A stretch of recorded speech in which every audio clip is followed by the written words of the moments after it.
최근에 넷플릭스에서 화제가 된 작품이 있다고 합니다. The Glory라는 제목의 드라마인데 저는 유튜브에서 누가 요약해 놓은 것을 보았습니다. 내용은 어릴 때 학교 폭력을 당한 사람이 성장해서 가해자들에게 통쾌하게 복수한다는 것입니다. 그 영화를 보고 사람들이 학교 폭력의 심각성을 깨닫고 피해자들이 너도 나도 입을 여는 계기가 되었다는 보도도 있습니다. 저는 그 영상을 잠시 보는데도 마음이 편치 않았습니다. 하나님은 사람을 하나님의 형상대로 지었는데 사람들은 왜 저렇게 살까라는 생각이 들었습니다. 서로 사랑하며 인간의 존엄성을 가지고 품위 있게 살아도 모자랄 인생인데 서로 경쟁하고 다투며 언어와 행동과 눈빛으로 폭력을 행사하며 저렇게 살아야 하나? 라는 의문도 있었습니다.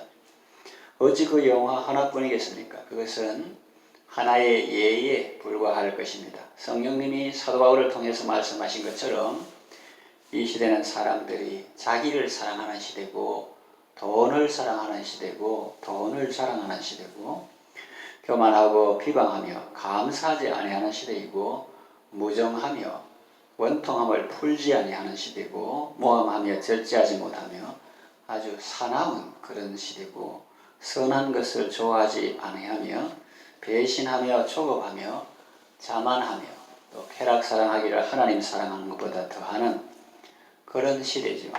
분노와 잔인과 사나움이 이 시대의 현상인데 성경은 우리에게 말합니다. 너는 이 세대를 본받지 말라. 세상은 그렇게 할지라도 너는 악을 악으로 갚지 말라. 모든 사람 앞에서 선한 일을 도모하라. 이렇게 말씀하십니다. 그러면 우리는 악에 대해서 어떻게 대처해야 할까요? 그리고 선에 대해서는 어떻게 대처해야 할까요? 선악에 대해서 사람들이 어떻게 대하느냐를 생각해 보려고 합니다. 크게 네 가지 경우를 생각해 볼 수 있습니다. 먼저 선으로 대하는 경우입니다. 이것은 보통 사람의 경우입니다. 상대방이 나에게 호의를 가지고 선을 베풀었으니 나도 상대방에게 그렇게 하는 것입니다. 이처럼 선을 선으로 갚아주는 것이 바람직하지만 요즘은 그런 사람도 귀한 시대가 되었습니다. 상대방에게 친절과 사랑을 받았음에도 그것을 당연한 것처럼 여기고 무시하는 사람이 얼마나 많습니까?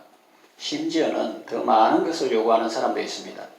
그러다가 자기 요구가 관철되지 않으면 원망하고 비난하고 배신하는 사람도 있습니다.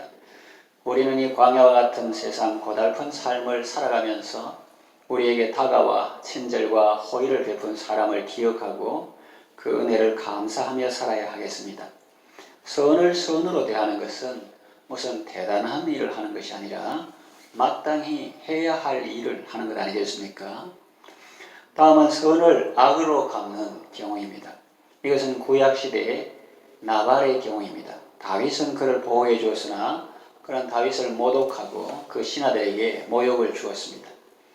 나발이 양털 깎는 날에 다윗은 자기 소년들을 보냈습니다. 양털 깎는 날은 큰 잔치가 있고 음식이 풍부합니다. 그래서 다윗은 나발에게 부담이 되지 않도록 그날에 자기 소년들을 보냈던 것인데 나발은 도와주기는커녕 오히려 다윗을 모독했던 것입니다.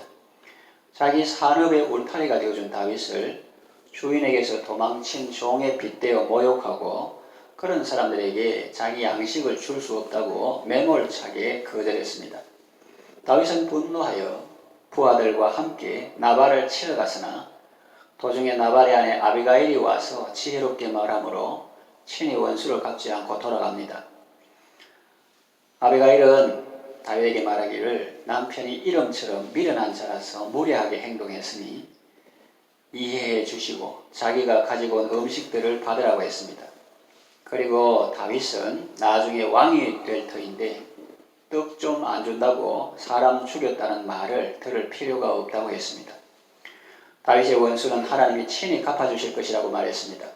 이처럼 나발은 선을 악으로 대했습니다. 은혜를 원수로 갚았습니다. 그래서 어떻게 되었습니까? 결국 나발은 하나님의 치심으로 죽고 말았습니다. 또 한 사람의 예를 들면 유다왕 요아스인데 대제사장 여호야다의 덕으로 왕위 오른 사람입니다. 여호야다는 요아스의 고모부였는데 그 집안 덕에 요아스는 몰살의 위기에서 살아남아 7살에 왕위에 올랐습니다. 그러나 그는 여호야다가 죽자 정책을 바꾸고 충고하는 그의 아들 스가랴를 죽였습니다. 요아스도 선을 악으로 갚은 사람입니다. 결국 요아스는 비참한 죽음을 맞이합니다. 그의 후손들도 많은 어려움을 겪습니다. 성경에 이런 말씀이 있습니다. 누구든지 선을 악으로 갚으면 그 집의 재앙이 그치지 않을 것이다. 그러므로 우리는 절대로 이런 일을 해서는 안 됩니다.